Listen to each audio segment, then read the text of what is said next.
The origins of no. Introduction.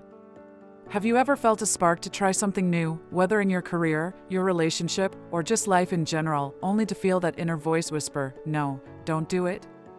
That whisper might not even be loud. Sometimes it's just a hesitation, a silent pause, a discomfort that tells you to wait, to reconsider, or worse, to walk away before you even begin. This is something all of us experience. It doesn't mean you're weak. It doesn't mean you lack ambition or confidence. It means you're human. This voice, often called the inner critic, is deeply rooted in our psychology. It comes from a very old place inside us, a place that was built to keep us safe. But what happens when that voice, meant to protect, actually begins to limit us? This is a journey we're going to take together. A journey through fear, doubt, habit, and ultimately, transformation. Because when we understand where that inner no comes from, we can begin to face it, challenge it, and most importantly, rewrite the story it keeps trying to tell us. From the moment we are children, we're taught what's safe and what's risky. We touch something hot, we're burned. We say something wrong in class, we're laughed at. These moments become lessons, and our brain, trying to protect us from future pain, builds invisible fences around anything unfamiliar. That voice saying no isn't the enemy, it's a guardian. One that formed years ago when we needed more guidance, more protection, more assurance. But as we grow, as we develop into adults with desires, dreams, and passions, that same protective voice can become a barrier. It's like a gatekeeper standing between you and the life you want to live. When you're about to start something new, a job opportunity, a new chapter in a relationship, a creative project, that inner voice wakes up. It says, "What if you fail?" It asks, "What if people judge you?" It warns, "What if this ruins everything?" And so we freeze. We overthink. We wait for the perfect moment, which rarely comes. And slowly, the opportunity fades away. We tell ourselves it wasn't meant to be, but deep down, we know what really stopped us: fear disguised as logic, self-protection masquerading as caution. The inner voice of no shows up in many forms. Sometimes it's loud and direct, "You can't do this." Other times it's subtle and convincing, "Maybe later." It's the voice that tells you to wait until you're more ready, more experienced, more qualified. It's the voice that keeps you in your comfort zone, where everything is predictable and safe. But that safety comes at a cost. Growth doesn't live in comfort. Breakthroughs don't happen in routine. They happen when we step into the unknown, even if we're shaking, even if we feel unprepared. Understanding the inner no means recognizing that it is not reality, it's a perception. It's your brain's attempt to avoid discomfort. But discomfort isn't always a danger. In fact, discomfort is often a sign that you're doing something meaningful, that you're stretching, that you're becoming. Instead of treating the voice as a stop sign, you can treat it like a signal. A sign that something important is on the other side. The voice is loudest when the stakes are high, when the growth is real, when the outcome matters. Let's consider how this voice affects us at work. You get an idea that could improve things, but the moment you think about sharing it, the voice says, "What if they think it's stupid?" So you hold back. You stay quiet in the meeting.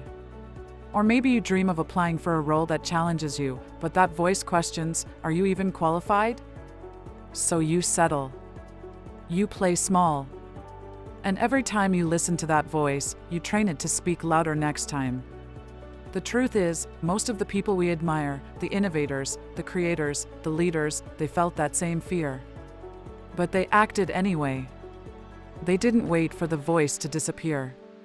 They moved forward despite it. The same pattern shows up in our relationships. You want to have a real conversation with someone you love.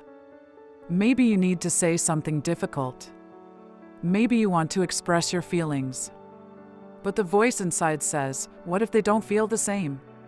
What if this makes things worse?" So you choose silence. You pretend everything is fine.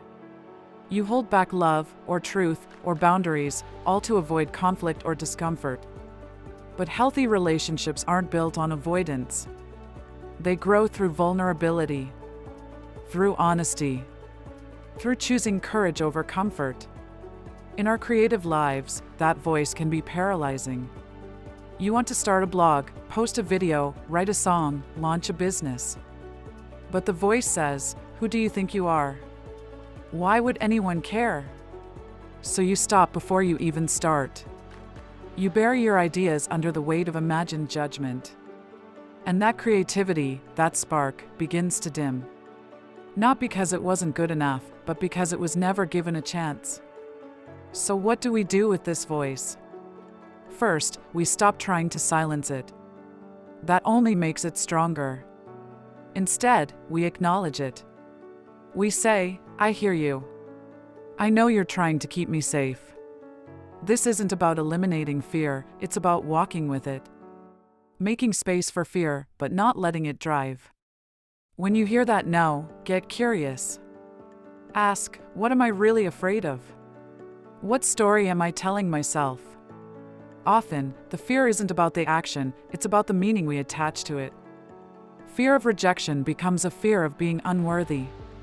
Fear of failure becomes a fear of being unlovable. When you see the story, you can begin to change it.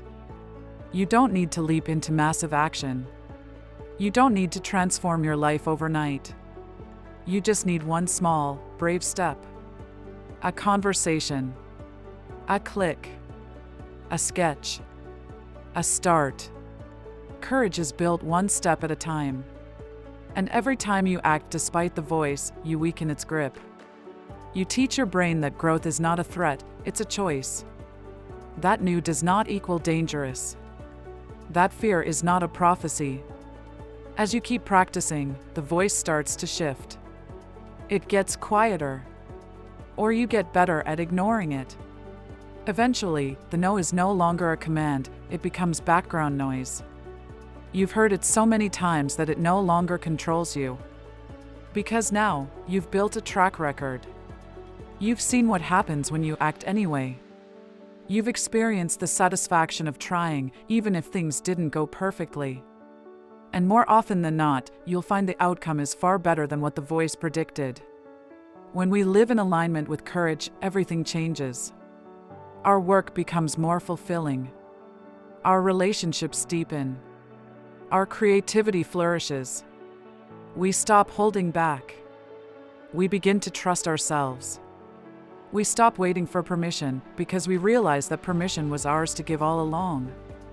And the beautiful part?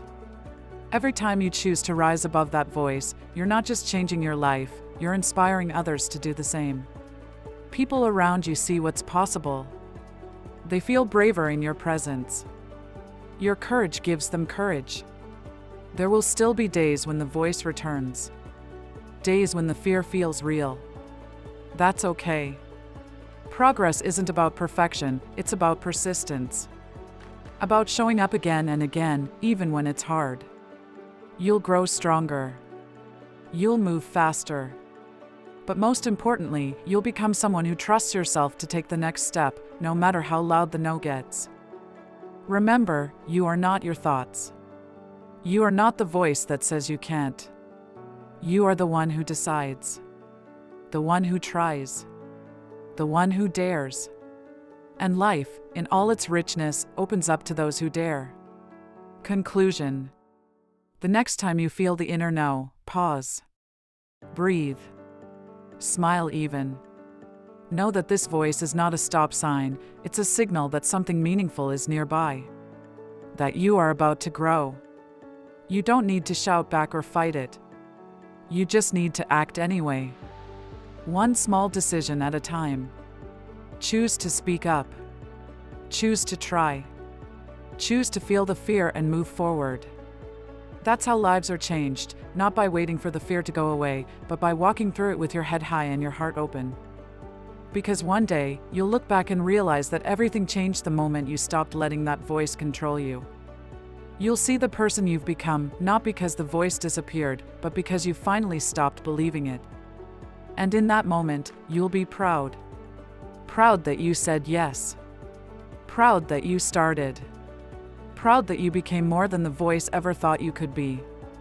That moment can begin now. The voice might still say no, but today, you say yes.